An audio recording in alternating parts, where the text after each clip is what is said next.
Ah, dahil nagutom, Mukbang time.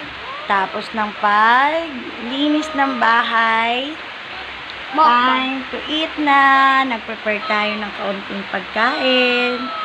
May fries. Kasi si Baguette nag-request ng fries,